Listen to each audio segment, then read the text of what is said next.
believe we have the right leaders in the nursing leadership. And by saying the right leaders, use your intelligence to get the right leaders, and we will support you in giving Kenyans the best healthcare services. I hope Mr. President will hear this. Mr. President, if you're watching this, or if you happen to watch this at any given point, just know that you're watching the right brain, just the right person. And I think so far so good. What you've done for Machakos County, what you've done or what you are doing for the union, what you've done for the nurses out there, so many people appreciate you. We see what you're doing. You've been so vocal in matters patient. I don't want to say matters nursing because we say a nurse is a patient advocate. So even before you start talking about, oh, a nurse needs to be, I think you've been so vocal in matters patient. Just like the other day I was talking to my viewers and telling them, when we nurses or when we medics down our tools, we are not downing our tools because we are selfish. We are downing our tools because we want the best for the public out there. When you come to a hospital, you find a smiling nurse. You will find a smiling nurse in the sense that I have the right equipment of work. I have gloves to serve you. I have the right medication to give you when you're in pain. If you get evening, depending on where you're watching from, karibuni nyumbani, that is what we say in Africa. That means welcome home. Today here is a good day that the Lord has made for us. We should always rejoice, like I always acknowledge the presence of the living God. And I'm happy to introduce to you one of our greatest nurses in the country. Like I had mentioned before, if you're a nurse in Kenya, you must have known who she is. She's our esteemed guest, and I think I would not want to preempt. Let her introduce herself. Thank you very much. Good morning, good evening. My name is Halima Adan Ahmed. So good morning, good evening, good afternoon. My name is Halima Adan Ahmed. I'm a nurse in Kenya. Currently the County Director of Nursing Services in Machakos County. Have been practicing for the last 22 years. So I thank God for giving me an opportunity to be here. Thank you, Vicky, for the chance to talk to the great nurses in this world. I am happy to be here. Thank you. I think we'll start by offering you a cup of water. Thank you. Just a glass of water. The weather is chilly here, but in Africa you have to be welcomed with a cup of something. Eat a glass of water, a glass of juice. So karibu. Thank you so much. Yeah. So Halima, so many people, I believe we're not talking to nurses only. And today I think I would like you to introduce to our audience and tell them who you are. What has been apart from you being a nurse, what else have you been in this great country of ours, Kenya? Thank you very much. I was actually called a nurse in high school. Wow. When we did our farewell books with my classmates, they referred to me as a nurse. So I believe that I chose a profession that God wanted me for. So I started my journey in nursing in 1998 in this great county of Machakos. I was only 20 years old. I've been here for 25 years now, and I started off as a certificate nurse. Then did my diploma 10 years later because I was taking care of my siblings. Yes, I have a sibling who is a nurse practicing currently in the US, California. I think you can give a shout out. Hi, Sadia. So in 2009, I did my diploma. 2015, did a higher diploma in theatre nursing. That's my passion. High perioperative nurses in the world. Yes. And currently pursuing my bachelor's degree. Actually, almost done. Yes, and the sky is the limit. Sky is the limit, yes. for sure, yeah. So, apart from being a nurse, One thing that stood out for me is I was always an advocate for nurses and patients. So this took me to have a role in the association, that is the National Nurses Association of Kenya, where I served as a vice chair for the Machakos branch for a period of about 4 years. And when we were fighting for the nurses union in this country, I was calling myself a nurse activist. Wow. And I still believe You are. I am a nurse You've been activist. very vocal Yes. in matters nursing and Yes. the patient welfare. Yes, so when we got the union registered in 2014, the great nurses of Machakos gave me an opportunity to be their branch secretary, a position I held up to 2019, Wow. which I stepped down after being appointed by the then Governor, Dr. Alfred Mutua, to be the Director of Nursing in Machakos. We've never had such a position in the country. Yeah. So in Machakos, we lobbied and succeeded. And when the position was advertised, Dr. Mutua challenged me to apply because he saw something in me. Yeah. So I was holding another position, so I had to resign and apply. And I went through an interview process, and I was appointed as the director. So that is a position I've held up to now. Wow. So being in this position, I am now able to know how governments run.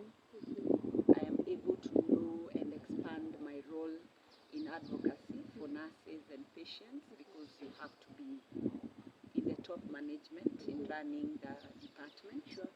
And I think right now I can confidently speak on what is ailing the profession, what needs to be done, and such things. Wow. Yeah. Thank you so much for being so selfless with information. But it's something you've mentioned, and maybe somebody out there is wondering, what is this union that you were the vice chair? What is the role of that union in the country in matters nursing? Maybe you could briefly talk to us, what is that union and what was the role of the union in matters nursing in the country? So before we got the new constitution in the country, 2010, we had unions that were covering workers across all sectors. So we were in the Union of Civil Servants.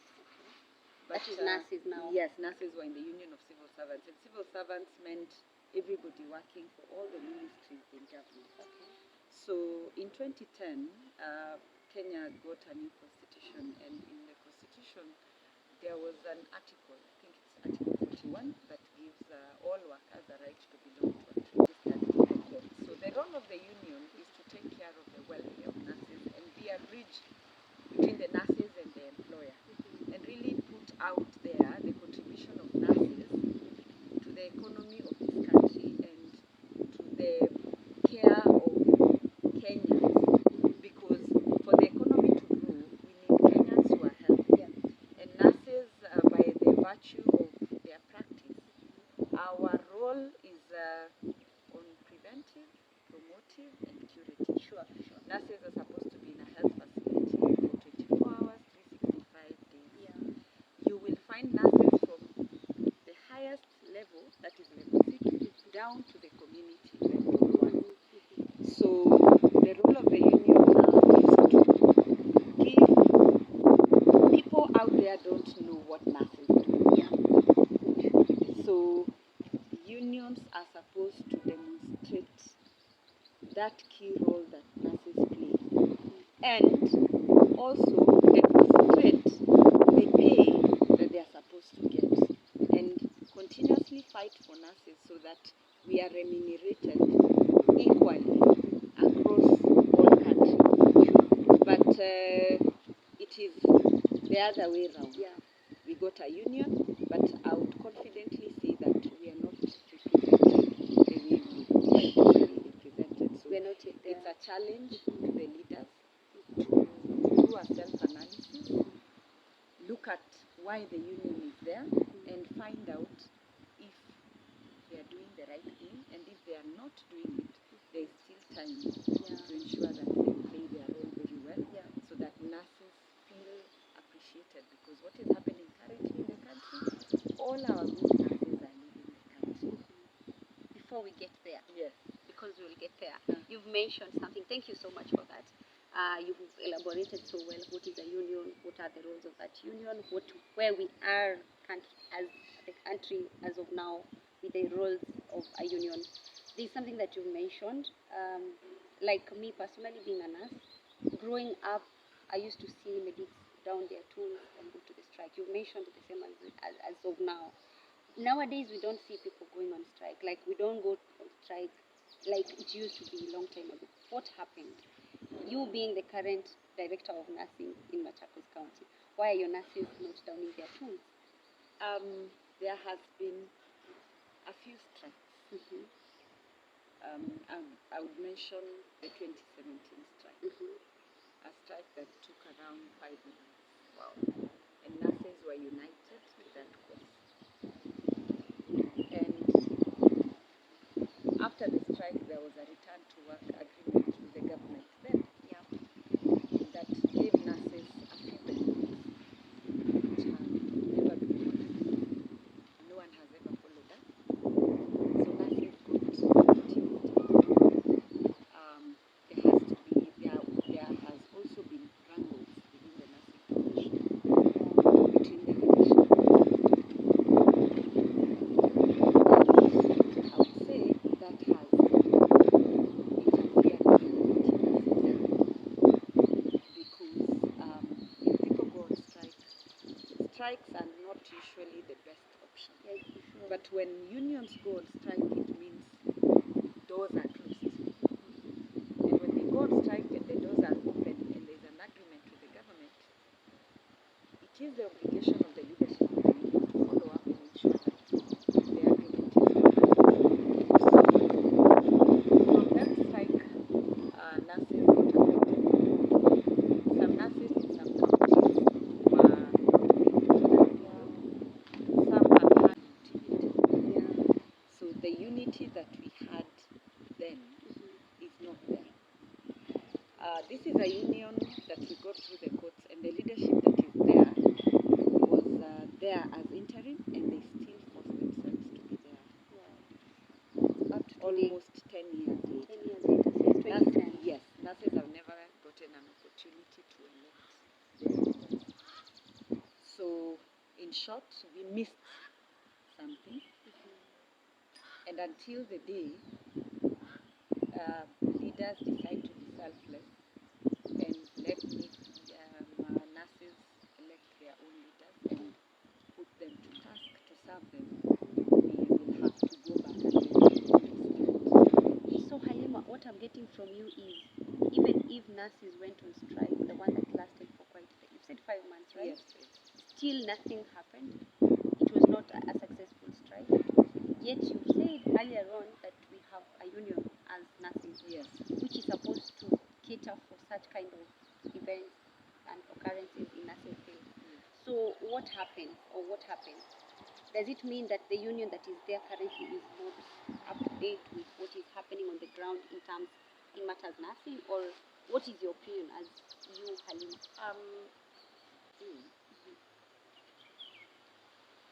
We just have a problem in leadership. Yes, we just have a problem in representation and getting that confidence back to the membership. Yeah, Because if the union stops recognizing what is happening yeah. on the ground, because with devolution, every county has their own issues, but the issues, of course, cut across. Yeah, sure. So it looks like the profession now does not have direction. Wow. Yes. Which is not a good thing for the profession. Yes, I but think. it's something that is salvageable. Yeah, you But can. people have to be honest Yeah. with each other, and there has to be a honest discussion. Wow, Yes. that's a good one. I think we'll take a break for a minute, and then when we come back, she will be telling us on why nurses are immigrating and going to other countries, yet we have better hospitals in the country. So stay tuned. We are having a very interesting talk here with Halima, and she's enlightening us on matters that we didn't know. So, Halima, like we mentioned, nurses are really immigrating from this country of ours, our beloved country of Kenya. Why? What's happening? I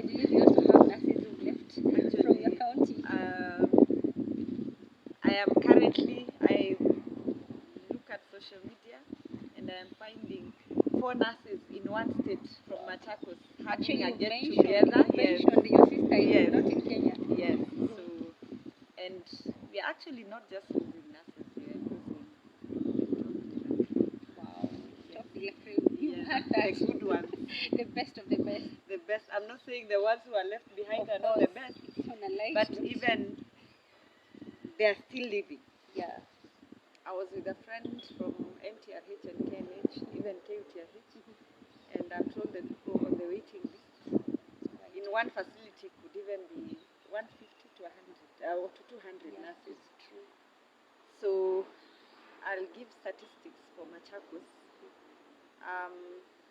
In 2016, Machakos County employed 800 nurses on PNP. So our numbers moved from 776 to around 1525 because the next year we also employed 89. So from that, I currently have 1,026. So that means I have lost more than 400 nurses. It's a big number.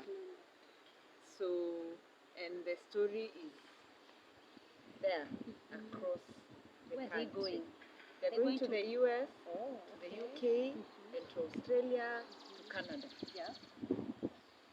And even the country, the Ministry of Health, last year and even this year has facilitated movement of nurses to the UK and the US. So it's very easy to find out why. Number one, we are not employing, which is a The breach. government is the not government employing, is right? not employing. Health is devolved, so the counties are not employing. And if they are employing very small numbers. The WHO patient nurse ratio is 1:6. 1:6, yes. But in our country, you'll find 1 to 30. Machakos is 1 to 30 because our patients don't share beds. But in some counties, it is even 1 to 65. Even in level 6 hospitals. Yes, some 1 of the to level 6 75. hospitals, yeah. And the Constitution says we offer the highest attainable And achievable and sustainable. yes, highest standard Yeah. healthcare to Kenyans. So are we offering that? I don't think so. And the hospitals in the US, in the UK, and in the Australia, Canada, they do not want the unemployed. They want the employed and preferably in hospitals, level 4 and beyond. So nurses are going because they feel unappreciated. They are not well remunerated. They are overworked. Not to say that in those countries they are not overworked. They are also overworked. But the overworking is commensurate with the pay. Is that saying that you'd rather cry in a Range Rover? Other than crying on a motorbike or Yes, a bicycle. that is what is happening. Sure. So our hospitals are ailing because this one nurse, I'll give an example of we have 123 dispensaries in Machakos County, which at some point had 2 to 3 nurses. They were even operating over the weekend. Right now, I have about 86 dispensaries operating with 1 nurse. So that means this nurse should not fall sick, should not have a wedding, should not take their child to school. Very sad. They should not have an excuse not to be at work, because if they are not at work, it A means patient will suffer. patient will suffer. So what are we doing to the mental health of this nurse? Again, she's alone. Sometimes she's the cleaner, she's the pharmacist, In that dispensary. she's the lab technician, she's the nutritionist. And what is the pay? It's pathetic. Yet out there, it is said that a nurse is a backbone of the hospital. There is a huge discrepancy in terms of remuneration between cadres. And I would just put it out there that with COVID, we employed staff on music quota. not to put out an inter-cadre war or discussion out there, but the truth is the truth. Yeah. There is a cadre that will be paid equal. They are on contract, yes, but they are paid the same amount their counterparts in PNP are paid. But there are other cadres, nurses included, who have a special package. Is it in counties, at national level? The UHC contract is at national level, Yeah. and national is tasked with policy. Sure. So when at national level you decide to pay certificate nurses 40,000, diploma nurses 50,000, you are producing figures in the market, but they are appearing nowhere. So we are producing them, but not absorbing them. And the pay for the PNP is different. And you give them a contract for 3 years, and instead of absorbing them, you renew the contract again on the same terms and conditions. Are we being fair? So we have 2 categories of nurses serving, doing the same job, Working in the same environment, but the pay is a difference of about 30,000. Yes. Yeah. So there is a huge problem that people at the policy level need to sit down, discuss, and find a way of retaining and preventing brain drain. Because what we are suffering from now as a country is brain drain. Now that you mentioned policy, the people at the level of making policy, as a nurse, or you as a nurse, is a nurse involved in policy making of the healthcare system in this country? Are we involved? I would say if we are involved, very few people are involved. And we've not And at seen what it. level? We have not seen it. Wow. County directors of nurses who are called county nurses in other counties. We've not seen any forum where we are called to come and present issues and give contributions. Yet you're the people on the ground. Yes, we are the people on the 24/7. ground. Recently, at least there was some effort from the Office of the Director Nursing at Afya House to have a policy, a nursing policy, nursing and midwifery policy. We appreciate that. But I believe we are not only supposed to contribute to the nursing and midwifery policy. Yeah, for sure. We are supposed to contribute to all policies regarding the healthcare system. Yeah. Because when you are training, you're told you're a patient advocate. Yes. So how do you advocate for a patient when you're just on the ground and you're not Exactly. involved in the policy making? We've had, with this new government, Kenya Kwanza government, a raft of policies being implemented around funding, around the social health issue. But apart from it being shared, for us to just have a look and contribute as a general Kenyan, we've not really given our input. Yeah, sure. So we need to be heard more in matters policy We making. need to be heard more. Yeah, for We sure. We need to be heard more because even at the ministry level, I don't think we are vibrant Yeah. as a nursing. The Health Act has pointed out 5 directorates, and nursing is one of the directorates. Yeah. But at the Ministry of Health, we are not a directorate. We are, I think, a division or a unit. But it's a challenge also to us nurses. We really need to be out there. But Halima, let me ask you, does it mean that we don't have such nurses out there who have the capability to be in that level of directorate? You know, what is making us not to be involved in policy making? They are there, but we also internally need to have our own honest forum. Yeah, I think I would so. still go back to the honesty issue. Yeah. As Our leaders, we need, representatives yes, or our something. leaders, as leaders, we need to really have our in-house meeting, have a discussion, see where we are going wrong, where we need to improve, and put ourselves out there because they say if they don't invite you, you carry your own invite yourself. Yeah. Yes. Now coming back to the healthcare system in in our country. We are devolved, like every county has its own management and everything. You are the current director, nursing services in Machakos County. It's a public hospital, right? So, do we have private sector, private hospitals in Machakos County?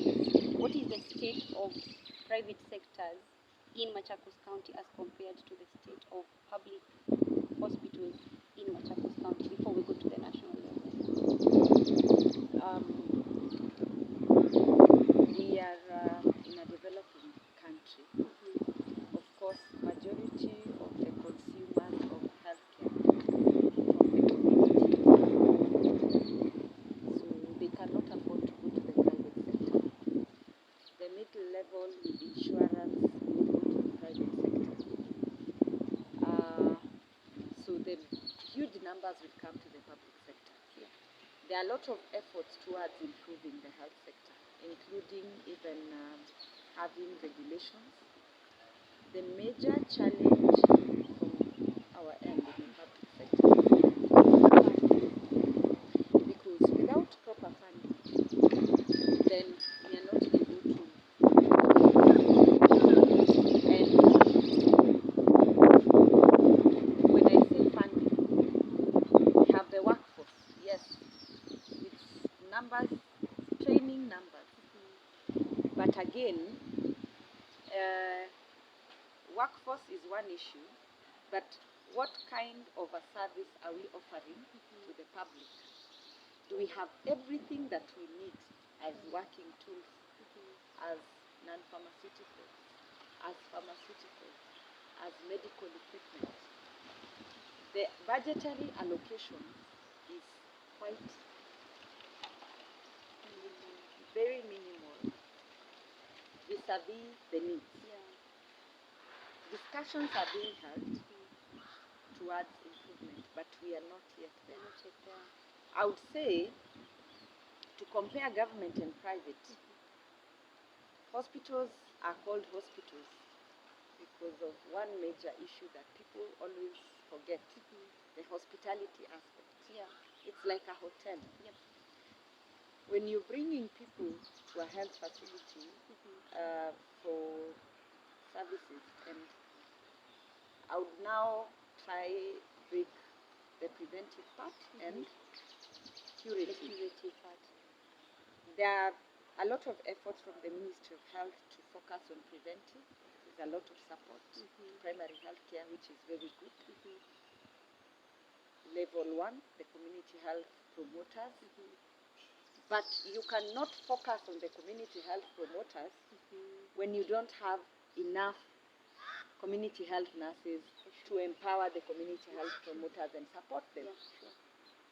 Because the starting norms for the Ministry of Health 2014, with very minimal numbers, recommends 4 community health nurses per a community health unit, which we don't have. Before you even come to the dispensary, which is one yes, to 30 or you should have community health extension community workers at the level. community level.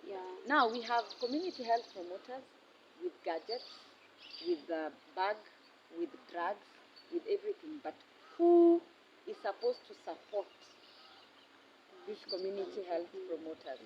There is another cadre that is coming up called CHAS, Community Health Assistants. The ministry is very good at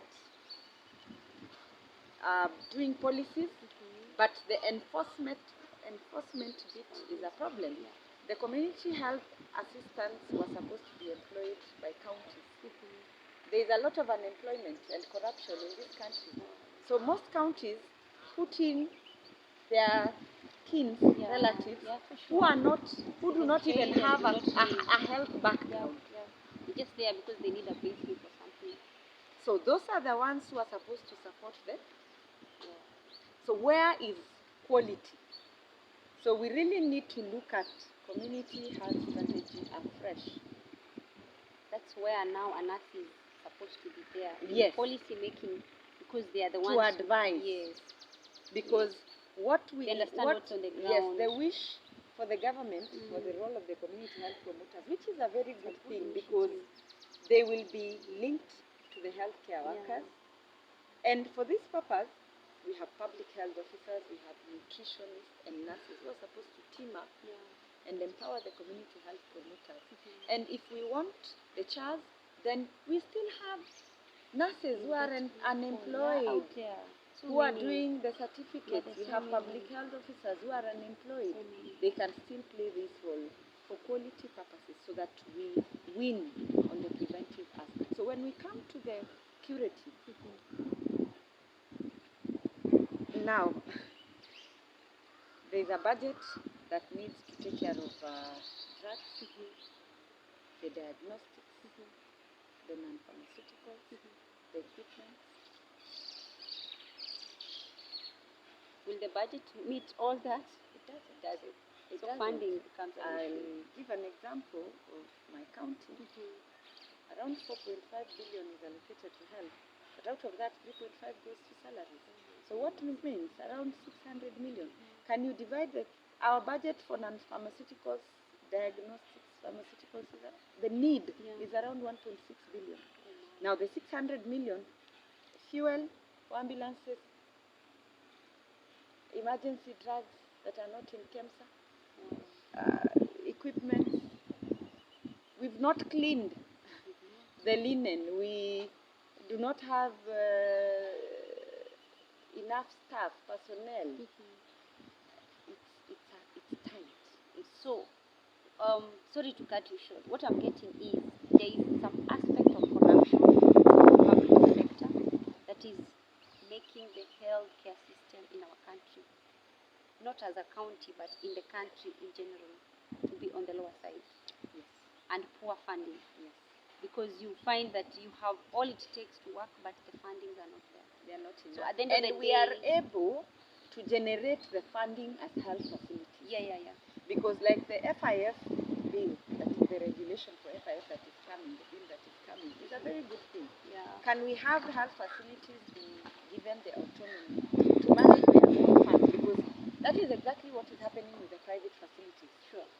And we just enforce and trust and have the right people in leadership positions Yeah. so that we look at hospitals as a business entity, not business entity, people to eat money, but generate funds so that You're able to fund plow back the Yeah, funding yeah. and improve Yeah, for services. sure. The revenue that the hospitals are making. Because should we be have used back. the numbers. Yeah. We have the numbers. Mm. People will come to us. We have the expertise Yeah, sure. so that facilities can generate their own funding so that that money can even be used to employ, to replace. Because the other challenge I want to give out there is, can we have a system of replacing the healthcare workers as they exit so that we don't lose the numbers Expertise. and the expertise? You leave, we replace you within a quarter. Water or something. That's true. Then we employ Sure. others because we have to really match the NHS. It's called social health insurance. Yeah. We will be in competition with the private hospitals. My mentor, the former county nurse for Machakos, Mrs. Kondo, said this 10 years ago. There will come a time where we'll be in competition with the private hospitals, and it is here. Wow. So it's a challenge to public health facilities to provide quality services. When you go to a private hospital, there is someone who will come around with a menu to ask you what you're going to have. But in public hospitals, we'll just cook what we have. Beans, dengu, rice, And that's it. ugali, You don't have a cabbage. choice. You don't have a menu. But if we have a good system and have facilities running themselves and have good checks and systems, especially on corruption, Yeah. then think we that's will the be major able to one, offer for sure. quality services. So corruption is killing our public health care system. Absolutely. Because you find yourself, if you were to pop in into, I didn't want to mention, but if you were to pop in into a place like Mbagathi, and then, or Kenyatta National Hospital, which is one of the major referral hospitals in the country, and you're the same person who pops in Nairobi hospital. It's different. Totally I different. recently went to see a friend's parent at Metropolitan, Very different. and I was You just left. I was just looking at the curtains If you and can the imagine floor what and the happens. good beds with wheels and everything, and I thought, oh my Why God, not? who Why not? said Why people in not? public They hospitals can't don't have deserve such. this? So I don't know. Who I don't said? know. You know, there's a time you think about your relatives. Like now, personally myself, if I was to get a patient, like who is my relative or my father, will I be able to afford to take them to Nairobi hospital? That is a question I leave it at that point. Because I would want them to be in such a clean environment. But you see, the public hospitals are meant for us Kenyans in general. Those people who cannot afford to go to Nairobi Hospital, Aga Khan, and Pisha and stuff, because those are the major big hospitals in the country.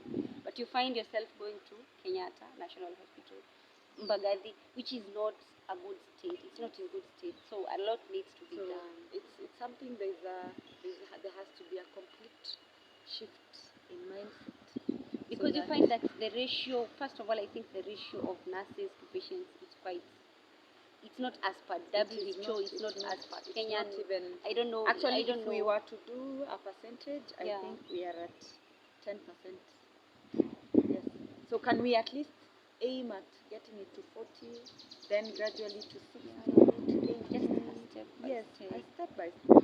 But this comes, I think, from if we are willing, we the people who are working, and that comes back to having a nurse involved in policy making. Because we're the people who run the hospitals, I think. We are ever there with the patients, 24/7 days a nurse.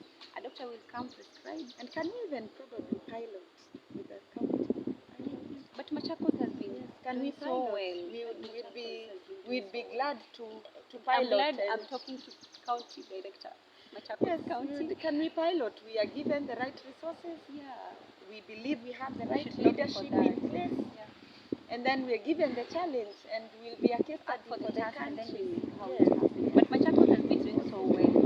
Machakos We actually try. people rank it as a private public We hospital, try, right? Yeah. we try, but we are still having the conversation. The governor is supportive. She wants us to get there. Yes, she wants us to get there, and we will not shy away. Sometimes we are a bit demotivated. We want to run away, but I ask myself, okay, then when I do, who else will do that? Then you. That brings us to the topic of what is the future of a Kenyan. You've mentioned the nurses are leading. You mentioned the nurses are dedicated. You mentioned they are motivated in all aspects, matters, remuneration, promotions, intercadre fights. So what is the future of a Kenyan nurse in Kenya? Because every day a nurse is retiring and every day a nurse is moving. So what are we expecting tomorrow? Is it that the profession at some point will Yes, just go and die or it's something? yes, it's going there, but I want to challenge the leadership of this country and the leadership at the Ministry of Health.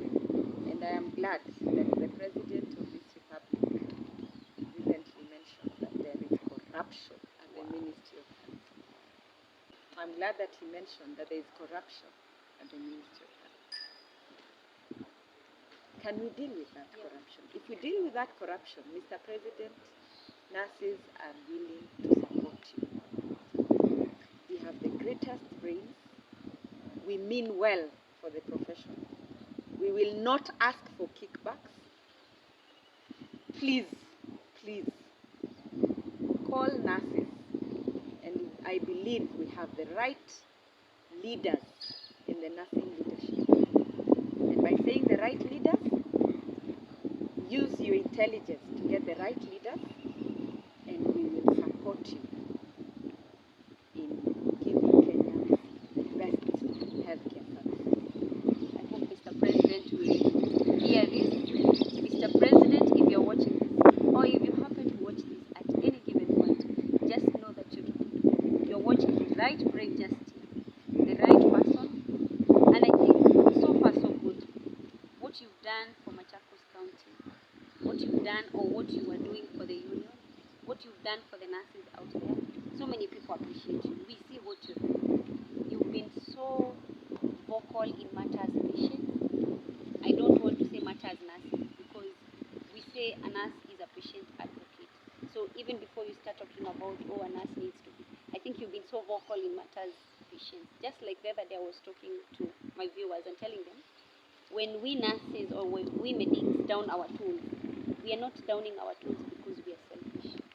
We are downing our tools because we want the best for the public out there. When you come to a hospital, you find a smiling nurse. You will find a smiling nurse in the sense that I have the right equipment of work. I have gloves to serve you. I have the right medication to give you when you're pain. If you get into a dysrhythmia, I have the knowledge, but I don't have the medications to give you. So I'll just look at you because I don't know what to do. We've had situations whereby nurses are blamed. I took my patient to Kenyatta National Hospital in A&E, and those nurses were just looking at me. They let my patient die. I'm asking you out there in public. That nurse was looking at you because she was helpless. She didn't know what to do because she didn't have the medication. Maybe you were going through a dysrhythmia. Your heart rate was too high. They couldn't control it with an pharmacological, but they needed a medical, yeah, but they didn't have. So I think just like the way we mentioned, we need a lot needs to be done for the healthcare system. Mr. President, this is Halima Adam. You've heard her. I think she's the right person to involve in policy making in matters health, in matters nursing, in matters patients. Like I don't know how to. In a nutshell, she's the right person to approach. You've seen what she's been doing in the county, Machakos County. She's standing in as the current director, nursing services in Machakos County. It's a level 5 hospital, right? Yes, And she's doing so well. I think looking back at your tenure, you've done a great job. I think so far you're one of the best hospitals. The devolved governments, you're one of the best. Actually, I think you're one of the best, so it's a good job. So he should not look out there looking for the brains. The brain is just here talking to him. We only need the right channels and, without corruption and everything, and we'll move forward. So parting shot, Halima, thank you so much for having us. Thank you for welcoming us to this Machakos County. Guys, we're in Machakos County. It's a very beautiful county. It is very green, as you can see behind us. Yeah. So thank you so much for having us. I think you can give a parting shot. What do you say? Thank you, Zipporah, for giving me this opportunity. I believe it's a great conversation. We should actually have such. We have very great nurses out here who can contribute to the healthcare system in this country. And I hope and believe that nurses in this country will be given an opportunity to contribute to the healthcare system delivery in this country. Thank you so much, and God bless you. So without wasting so much time, I would say thank you and God bless you for watching. Please don't forget to subscribe. Hit that notification bell so that anytime we upload a new video, because she will be coming to address us on matters patients advocacy and matters nursing advocacy, you don't want to miss this. Like I've told you guys, we also don't take for granted that you've been watching, sharing and subscribing. So thank you so much. Until next time, God bless you.